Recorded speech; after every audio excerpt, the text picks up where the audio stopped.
स्वागत है आप सभी लोगों का मेरे चैनल साइंस टू टेक्नोलॉजी में। मैं अनुपम विपुल आप सभी लोगों का स्वागत करता हूं आज के शो कंप्यूटर वेडनेसडे में। आज हम लोग बात करेंगे जो सीपीयू आने वाला है अभी 2022 में और 2023 में, जो सीपीयू के मार्केट में फिर से नया जान आ गया, उसको समझते हैं।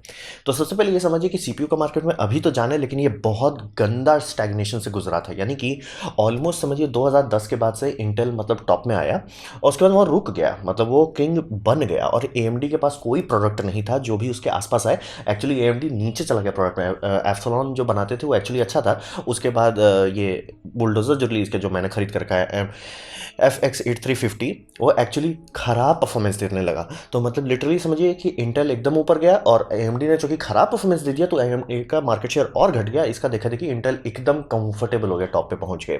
तो 2015 के आसपास में मार्केट जो था एकदम स्टैग्नेंट हो चुका था। यानी कि नए लॉन्चेस हो रहे थे, नए नए सीपीयू तब भी रिलीज किए जा रहे थे, लेकिन कुछ खास प्रॉफिट नहीं हो रहा था। कि मतलब आप पुराना में अगर मान लीजिए 100 FPS पे आपका गेम सब चल पा रहा है, तो नए वाले में ऐसा नहीं हो रहा था कि 200 पे चल रहा है। बहुत हुआ तो 110, मतलब बहुत माइनर अपग्रेड्स हो रहा था। मतलब पेपर में दिखा दिखा के बहुत हो रहा है, लेकिन अगर मान लीजिए अगर पुराना था, आपको तकलीफ नहीं होता कि ये मान लीजिए मेरे पास नया है तो हम ज़्यादा बेटर परफॉर्म कर पाएंगे। कुछ नहीं था, बस सिर्फ दाम भागते जा रहा था। मतलब 2015 के बाद से दाम एकदम अपना समझ के भाग रहा है कि ये है वो है। मतलब यूज़ केस में आपको कोई फ़र्क नहीं पड़ रहा, लेकिन दाम भाग रहा है और परफॉर्मेंस भी उतना ज़्यादा ये नहीं हो रहा है। और इसी दरमियान बैकग्राउंड में आर्म जो था वो धीरे धीरे अपनी गाड़ी आगे बढ़ाते जाता। आर्म आर्किटेक्चर जो मतलब आर्म होल्डिंग कंपनी है, वो मोबाइल इंडस्ट्री में धीरे धीरे कैप्चर करते जा रहे थे। और वो समझिए देखते देखते अब उस जगह पे पहुंच गए कि इंटेल एएमडी हुलुलुलु करते रह गए और आम दुनिया का अभी डोमिनेंट कंप्यूटेशन प्लेटफॉर्म है। यानी कि अगर इस प्लेनेट पे आप जितने कंप्यूटर सबको स्टडी करेंगे, उसमें से कितना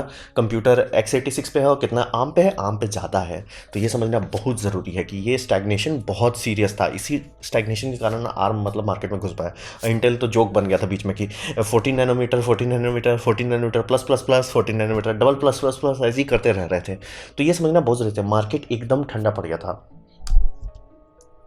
लेकिन इनोवेशन आया। जब भी मार्केट स्टैग्नेंट होता है, कोई ना कोई आ जाता है कंपटीटर ठोकने के लिए। तो ये हुआ एएमडी ने बहुत बड़ा गैम्बल लिया था राइजन के साथ, और ये राइजन पे जो गैम्बल इन्होंने लिया था ये पे ऑफ कर गया। एएमडी राइजन 5000 सीरीज जो निकाला गया था, ये मतलब एट टाइम ऑफ लॉन्च, यानी मतलब आज से 2 साल पहले के ये लगभग, ये शुद्ध इंटेल को धोया, शुद्ध धोया। यानी कि ऑप्शनल नहीं था कि अच्छा ये अच्छा कर लेता है इसमें खराब है, ना ना ना ना, शुद्ध धो दिया। यानी कि अगर आपको परफॉर्मेंस चाहिए, शांति से एएमडी खरीदिए और कोई बात नहीं है। और दाम थोड़ा सा इन्होंने बढ़ाया था, लेकिन हाँ, अब जेन्युइनली ज़्यादा बेटर परफॉर्मेंस दे रहे थे और हर मामले में धो रहे थे, क्योंकि मल्टीटास्किंग में एएमडी 3000 ही ऑलमोस्ट इंटेल को धो चुका था। लेकिन सिंगल थ्रेडेड परफॉर्मेंस में नहीं इंटेल को छू पा रहा था। 5000 में सिंगल भी छू लिया और मल्टी थ्रेडिंग में तो पहले ही धो रहा था, उसमें एकदम रिंच से साफ कर दिया। तो हिसाब ये था कि दाम जो बढ़ाया गया ये सब सीरीज में, उतना लोगों को चुभा नहीं, क्योंकि भाई आप जेन्युइनली अच्छा परफॉर्मेंस दे रहे हो। और प्लस ये लोग मदरबोर्ड को भी काफ़ी टाइम से, मतलब राइजन को सिर्फ एक मदरबोर्ड प्लेटफॉर्म पर रखा गया है, मतलब एक सीपीयू सॉकेट पे, और ऑलमोस्ट बहुत पुराना मदरबोर्ड को भी लोग सपोर्ट कर रहे हैं। हाँ, आपको लेटेस्ट एंड ग्रेटेस्ट नहीं मिलेगा, क्योंकि पुराना मदरबोर्ड पुराने डिजाइन पे बनाया जाता है, लेकिन सपोर्ट कर सकते थे। यानी कि जो लोग राइजन में बहुत पहले कूदे थे, वो अभी भी राइजन 5000 का सीपीयू लगा सकते हैं अपने पुराने मदरबोर्ड में। उसका फुल परफॉर्मेंस नहीं मिला है, लेकिन काफ़ी अनलॉक हो जाएगा। तो ये मतलब समझिए एएमडी ने मार्केट को थोड़ा सा शेक किया कि ढंग से एक कंपटीटर आया। और इसका देखे देखिए धीरे धीरे, मतलब लिटरली पहली बार बहुत सालों बाद कि मार्केट में 50% शेयर इंटेल, ये मतलब समझिए एएमडी छू पाया। ये बहुत बड़ी बात है। और इसी दरमियान एप्पल भी अपना बैकग्राउंड में काम कर रहा था। एप्पल ने भी इंटेल से हाथ धो लिया और सीधे बोला कि भैया हम इन हाउस आर्म का डेवलपमेंट करेंगे, क्योंकि जो आप एप्पल का प्रोसेसर देखकर जो मोबाइल में जा रहा है, उनका एनालिसिस ये था कि हमने मतलब 10 साल लीजिए, 10 साल का आईफोन का डेवलपमेंट को ट्रैक कीजिए, तो मतलब समझिए पहला सीपीयू जो मतलब आईफोन में लगाया जा रहा है वो 1 हॉर्स पावर का है, फिर हो गया वो 50 हॉर्स पावर का, फिर हो गया 500, फिर 50,000, फिर 5 करोड़। इतना ज़्यादा इसमें परफॉर्मेंस अपग्रेड हो रहा था। मतलब हर जनरेशन धड़धड़ा के परफॉर्मेंस बढ़ा पा रहा है। मतलब आज ये कर पा रहा है, कल उससे 10 गुना ज़्यादा कर पा रहा है, और ये हर जनरेशन में होता है। वहीं उन्होंने देखा कि भैया सीपीयू का जितना मार्केट है, चाहे वो एएमडी हो चाहे इंटेल हो, ऑलमोस्ट स्टैग्नेंट कर गया। कि मतलब अगर आप खुशकिस्मत रहे तो आपको 25% अपलिफ्ट मिलेगा। तो उन्होंने कहा कि ऐसे अगर चलते रहे तो काम नहीं चलने वाला। तो उन्होंने अपना इंटेल डिवीजन से हाथ धोया और फिर इन हाउस आर्म डेवलपमेंट किया, जिसे हम लोग M1 कहते हैं। और M1 मतलब परफॉर्मेंस पे उतना बम नहीं है। ये मत इल्यूजन में रहिए कि इसको अगर आप थ्रेडरिपर से कंपेयर करेंगे ये थ्रेडरिपर को धो देगा, वैसा नहीं होने वाला। अगर आप हैवी वर्कलोड ले रहे हैं, जैसे कि मान लीजिए वो ट्रक चलाना है, तो ये धुल जाएगा। लेकिन ये परफॉर्मेंस पर वाट के मामले में जेन्युइनली बहुत अच्छा है। परफॉर्मेंस पर वाट के मामले में इस तरह से समझिए कि अगर आपको कम काम करना है, यानी आधा से ज़्यादा लोग जो वेब ब्राउजिंग ही करते हैं घुमा फिरा के, आधा से ज़्यादा काम आपका वेब ब्राउजर में ही होता है, वो लोग एक सिंपल लैपटॉप जिसमें वीडियो देखें, यूट्यूब देखें, वेब ब्राउजिंग करें, हल्का काम करें, तो उस मामले में ये धो देगा बाकी सबको। ये ऑलमोस्ट मोबाइल का ही प्रोसेसर का बड़ा भाई है, और मतलब बैटरी एफिशिएंसी इतनी अच्छी थी कि ये मतलब कई कई घंटे का लाइफ दे सकता है और आराम से लोग यूज़ कर पाते हैं। तो यही समझिए इनोवेशन आ गया। एएमडी ने भी मतलब पूरा जोर लगाया, और एप्पल ने तो इंटेल से हाथ ही धो लिया। तो मार्केट में थोड़ा सा शिक आ गया, क्योंकि मोबाइल प्रोसेसर को ढंग से एज ए लैपटॉप में एज ए ये नहीं कि कॉम्प्रोमाइज लैपटॉप नहीं, ये best of the best laptop के तौर पर सेल करना, ये समझिए मार्केट में नया इनोवेशन आया। अब बात करते हैं तो इंटेल ने एक नया रिस्क भी कहना गलत होगा, आप ऐसा समझिए कि एक नया स्टेप लिया है जिसे बिग और स्मॉल कहते हैं। क्योंकि ये समझिए कि बिग स्मॉल आर्किटेक्चर ये पहली बार ऐसा नहीं किया जा रहा, ये बहुत पहले से मोबाइल प्रोसेसर्स में किया जा रहा था, क्योंकि मोबाइल को इसकी ज़रूरत है। क्योंकि मोबाइल 24/7 ऑन डिवाइस है, यानी कि आखिरी बार आपको याद भी है कि आप अपना स्मार्टफोन को बंद करके 2-3 दिन रख दिए। आपको याद होगा कि आप लैपटॉप भी लो या डेस्कटॉप ही हो, लेकिन हो सकता है कि अरे भाई संडे को नहीं ऑन करते हैं उसको, या मतलब अरे 2-3 दिन भूल गए, किसी काम में बिजी थे। ऐसा आप मोबाइल फ़ोन के साथ नहीं करें। मोबाइल फ़ोन 24/7 चलता रहता है, तो उसका अलग रिक्वायरमेंट है। तो 24/7 चलता है तो बहुत सारी चीज़ फिक्स हो जाता है, जैसे कि उसको मोबाइल टावर से बात करना ही है, उसे ब्लूटूथ चला ही रखना है, जीपीएस कोऑर्डिनेट लॉक रखना है, बहुत सारा जो जो चीज़ है। तो उनके लिए ये था कि भैया इफिशिएंसी कोर बनाओ, परफॉर्मेंस कोर बनाओ। परफॉर्मेंस को जब आप फोटो खींच रहे हो तब यूज़ करेगा, जब कैमरा से फोटो आप नहीं खींच रहे हो तब वो आराम से इफिशिएंसी पे चलता रहेगा। तो ये डे 1 से चाहिए था स्मार्टफोन में, बहुत जल्दी डेवलपमेंट हो गया, और आर्म्स होल्डिंग्स ने इस पर खूब रिसर्च किया और खूब इसका फ़ायदा उठाया। और ये समझिए इंटेल भी मार्केट का डोमिनेंस बढ़ रहा था, मतलब स्मार्टफोन कैप्चर करने वाले थे, तो इंटेल भी उतरा मोबाइल फ़ोन में।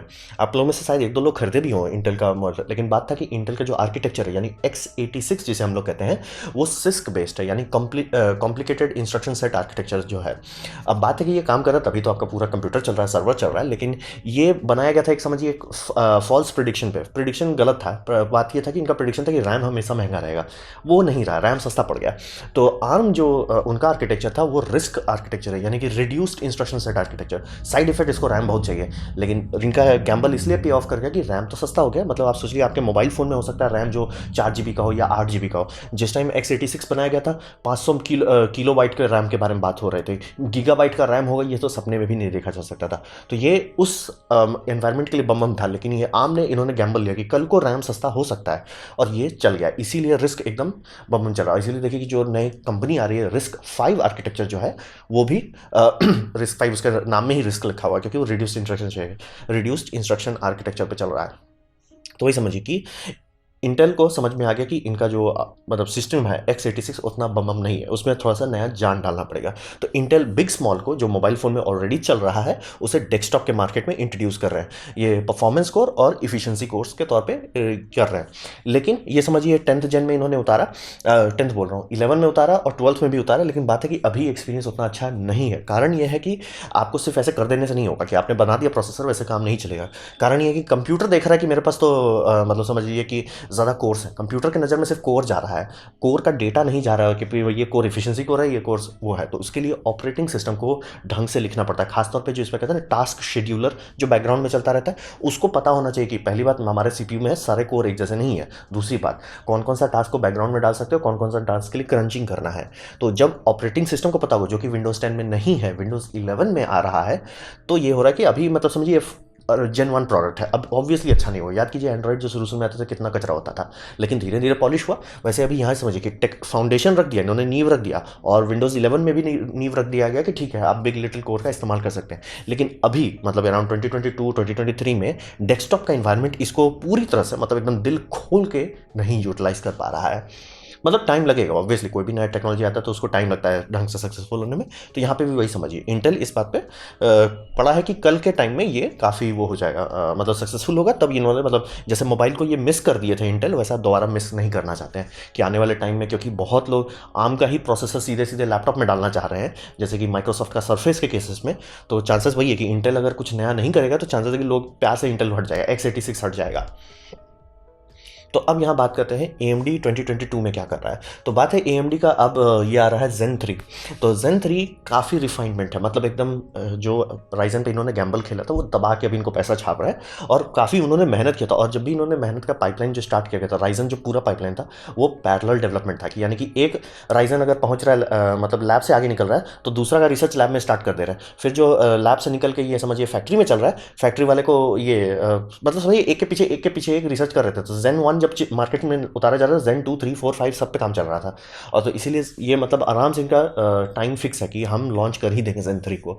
फिर Zen 3 में RDNA 2 डाल रहे हैं, और RDNA 2 काफ़ी बड़ी बात है, क्योंकि आप ये समझिए आपने हार्डवेयर बनाया, लेकिन उस हार्डवेयर का कोई मतलब नहीं अगर उसका ढंग से सॉफ्टवेयर नहीं चल रहा है। तो AMD के पास ये हमेशा एक समस्या रहता है कि AMD का सब चीज़ अच्छा है, लेकिन कोई ड्राइवर ही उसका सपोर्ट नहीं करता है। लेकिन अब वो समस्या सॉल्व हो गया RDNA 2 के साथ। क्यों? क्योंकि यही Xbox में जाता है, यही प्ले स्टेशन में जाता है। तो ऑब्वियसली RDNA 2 जो ग्राफिक्स इंजन है, जो प्रोसेसर डाल रहे हैं लोग, वो वन ऑफ दी बेस्ट है, क्योंकि उसके लिए पहले से सारी इंकोडिंग की जा चुकी है। और अर्ली टेस्टिंग, यानी कि जो 6000 सीरीज़ के लैपटॉप अभी मार्केट में जैसे आप खरीद सकते हैं अगर आपका बैंक बैलेंस अच्छा है, तो इसमें हिसाब आ रहा है कि ऑलमोस्ट समझिए, और मैं सिर्फ CPU का बात कर रहा हूँ, ऐसा लग रहा है कि 1060 ग्राफिक्स कार्ड दिया गया है, यानी कि फुल HD पे लैपटॉप में आप एक अच्छे से ढंग से गेम खेल सकते हैं। ये 1060 लेवल का परफॉर्मेंस दे रहा है। मतलब सोचिए एक ढंग का ग्राफिक्स कार्ड वो CPU के अंदर लगा हुआ APU उसका परफॉर्मेंस दे पा रहा है, क्योंकि RDNA 2 इतना हाई लेवल का इक्विपमेंट है।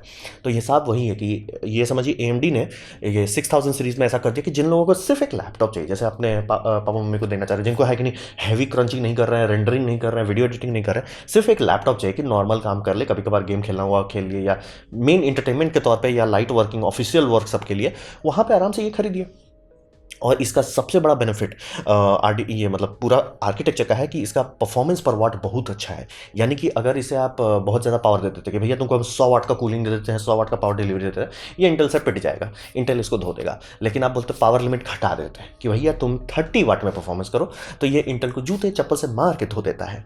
और लैपटॉप में क्या सबसे बड़ा प्रॉब्लम है? सबसे बड़ा प्रॉब्लम है भैया थर्मल कहाँ से दोगे, और थर्मल के बाद दूसरा प्रॉब्लम आता है कि भैया पावर डिलीवरी स्ट्रक्चर है भी कि नहीं, उसको ठंडा रख सके। तो हिसाब यही रहता है कि जिन लोगों को लैपटॉप चाहिए, सिंपल है भैया मेरे को एक लैपटॉप चाहिए, वो मतलब AMD 6000 सीरीज से काफ़ी खुश रहेंगे, बम काम करेगा इनका। और इसका ये समझिए पावर परफॉर्मेंस पर वाट बहुत अच्छा, ये ऑलमोस्ट छू रहा है एप्पल का M1 का। M1 मतलब जितना इसमें आप वीडियो रेंडरिंग कर पाएंगे, जितना हाई लेवल का गेम परफॉर्मेंस निकाल पाएंगे, उतना तो M1 तो दे भी नहीं पाएगा। और ये भी समझिए कम पावर में करते हुए लैपटॉप के आज के टाइम में लैपटॉप में सब चीज़ खुल चुका है, सिवाय एक चीज़ के भैया इसको ठंडा करना लगभग नामुमकिन है। तो इसी कारण से लैपटॉप अगर आप खरीद रहे हैं तो कोई और रिव्यू मत देखिए, बस देखिए चलने टाइम कितना टेम्परेचर पे जा रहा है, क्या वो पूरी तरह से अपना हॉर्स पावर दे पा रहा है कि थर्मल थ्रॉटल हो रहा है। हमेशा हर लैपटॉप थ्रॉटल हो जाता है, कारण वही है कि उसमें है ही नहीं उतना जगह कि उसको ढंग से ठंडा रख सके, और अभी ये सब CPU सब उतना एफिशिएंट है नहीं। तो हिसाब वही है कि आज के टाइम में सीधा सीधा अगर जो लोग लैपटॉप ले रहे हैं AMD 6000 सीरीज़ काफ़ी अच्छा है, मतलब लीजिए और संतुष्ट हो जाइए। गेमिंग वूमिंग करना चाहते हैं, एकदम दी बेस्ट डेस्कटॉप रिप्लेसमेंट लेना चाहते हो, तो आप इंटेल में खर्च कर सकते हैं, लेकिन बहुत ज़्यादा अंतर नहीं है, क्योंकि लैपटॉप के केस में ना CPU उतना फ़र्क नहीं पड़ता, फ़र्क पड़ता है कि किसकी कूलिंग अच्छी है। कूलिंग अच्छा है, खुश रहिएगा। लेकिन AMD ने बहुत अच्छा साबित कर दिया कि थिन एंड लाइट नोटबुक्स के केसेस में ये मतलब बाकी सबको हटा दे रहे हैं, हट जाओ आप, हम संभाल लेंगे।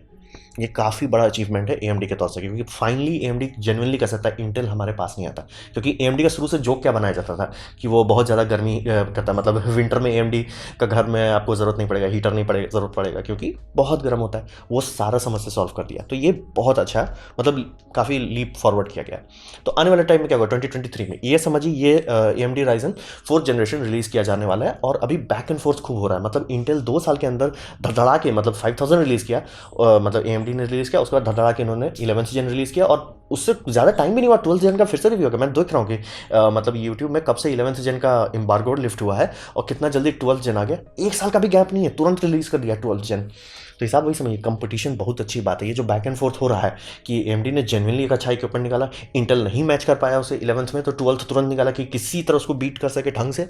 तो ये कंपटीशन बहुत अच्छा है आप और हमारे लिए, यानी कि आप अगर आज कंप्यूटर लेते हैं, चाहे वो इंटेल हो चाहे वो AMD हो, आपको एक अच्छा इक्विपमेंट मिलेगा, और वो स्टैग्नेशन वाला नहीं रहेगा कि अरे यार ले लिए, कोई खास फर्क नहीं था, खरीदना था तो खरीद लिए। नहीं, अब फर्क पड़ता है, मतलब हाँ भाई आपका परफॉर्मेंस जेन्युइनली अच्छा होगा।